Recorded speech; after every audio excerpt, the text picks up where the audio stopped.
Vague stories grew in a small town lost among forests and fields, where the houses were painted gray and the streets were in shadow.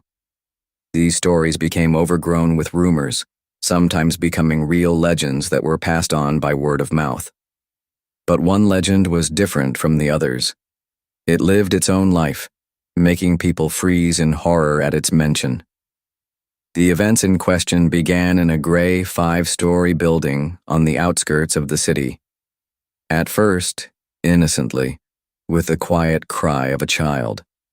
In the evenings, plaintive sounds could be heard in the yard, which at first were mistaken for the meowing of cats or the whining of stray dogs, but soon these sounds became louder.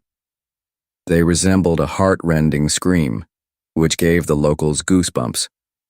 Over time, no one dared to pass by this house, but the terrible reality was just beginning.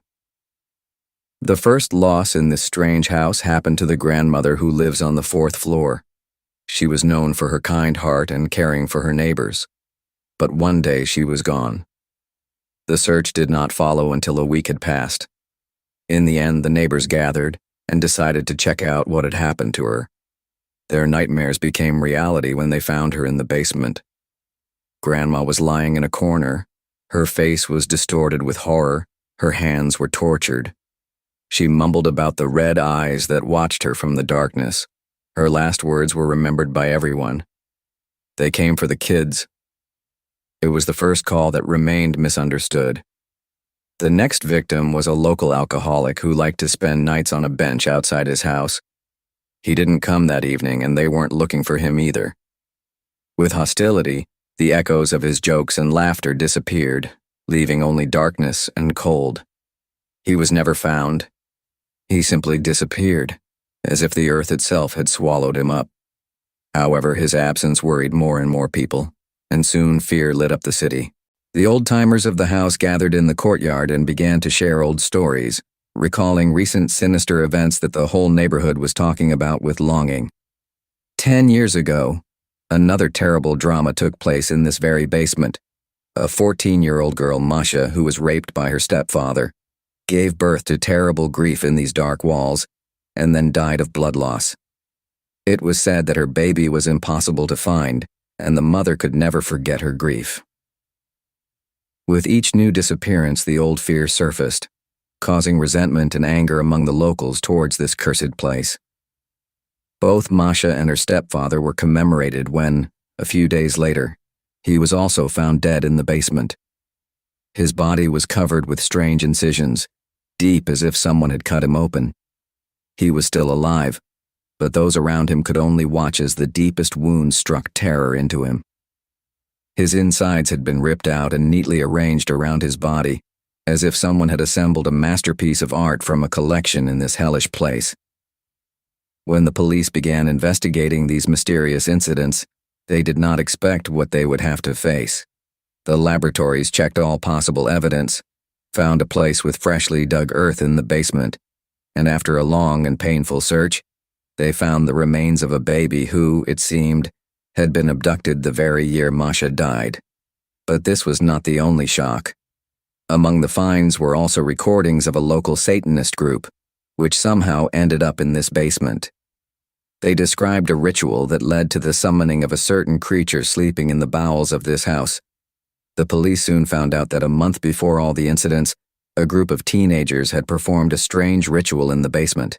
They didn't even know that they would awaken something ancient, using a children's grave as a portal to a world filled with darkness and horror. The last entry in their diary was, "He's here. He's always been here. We just opened the door for him." Every day the fear grew. One by one the children disappeared, leaving behind only the blank stares of their relatives. And every week another child disappeared in the city. It became customary to see the darkness in the eyes of parents who were looking for their children, and they heard only the echoes of children's laughter that reached them from the gray 5-story building. It was said that if you stood outside this house after midnight, you could hear children's voices so joyful and carefree.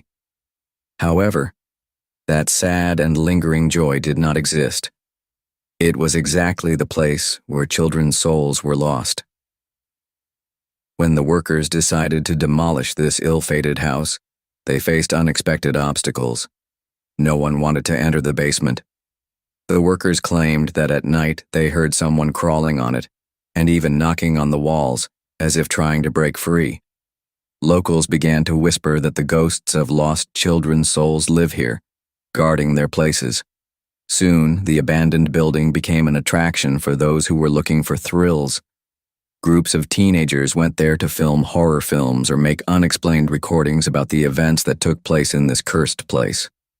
But no one could have expected that in one of the night shoots they might encounter the horror, the existence of which came from their childhood fears.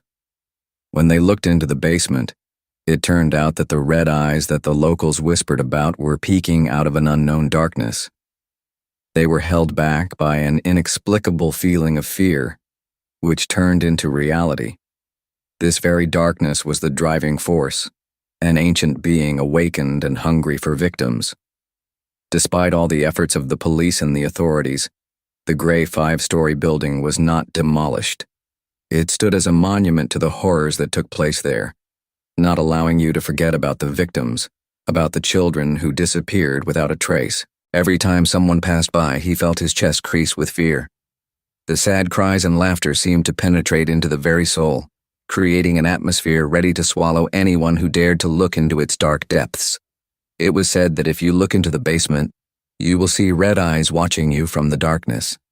They will feel the fear and thirst that resides in your heart, and maybe one day they will remember what it is like to be children. But you won't be able to figure it out anymore. You are just a victim, a follower, lost in an eternal cycle of fear, ruled by this menacing and ancient being. With each new missing child, with every cry coming from the mysterious darkness, this story will live forever, emphasizing the abyss that separates us from our childhood innocence and horror, which is buried in the sinister basement of a gray 5-story building. It's a horror intertwined with reality, in which staying alive means forever bearing the stamp of fear.